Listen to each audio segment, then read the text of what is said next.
People are always asking me, did I know it was going to be a landmark film? No, I did not, and I didn't care. I couldn't have cared less. I think Orson knew it was going to be important.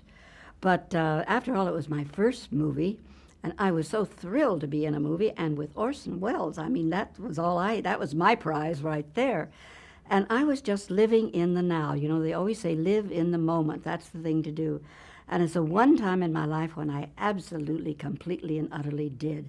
I was away from my family. I was alone in Hollywood and could give all my time and all my thought to the movie, which I certainly did.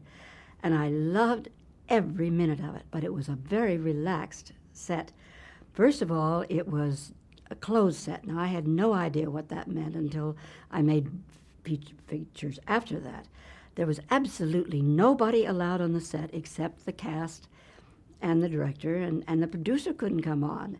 And nobody, not any of the brass, the biggest people in RKO couldn't. No publicity people, no columnists, no newspaper people, nothing. And believe me, it's a big difference when you have all this hustle and bustle with everybody coming and going and wanting your time and wanting your attention.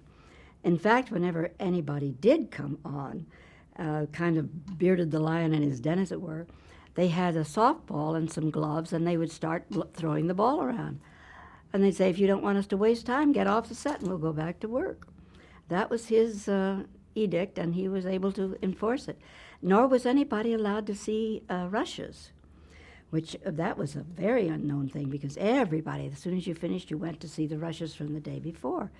And in a way, it was helpful because you could judge what was going on and how it was happening, if you wanted to make any changes in your character or your makeup or your whatever. But he thought that with our not being used to it, we'd be too self-conscious, and he was probably right.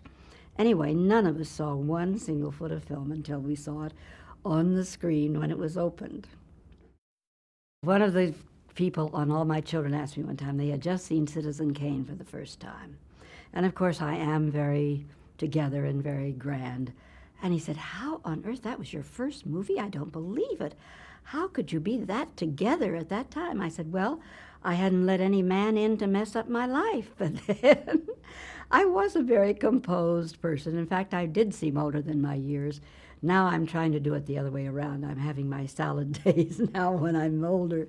But I had studied to be an actress, to be a stage actress.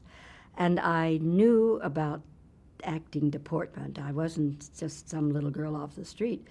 And being with Orson, you just had that feeling of being your stature, your delivery, your posture.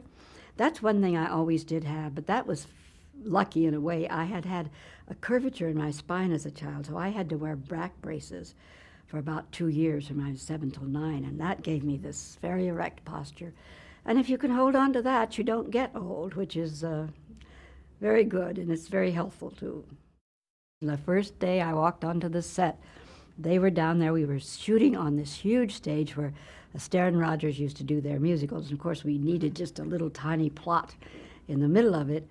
And the lights were on, and there were the two of them. Orson was there in makeup and dressed, and Greg was there, and they were giggling like a couple of kids in a sandbox. I mean, they loved each other, and they were so inventive together, and they just loved doing what they were doing.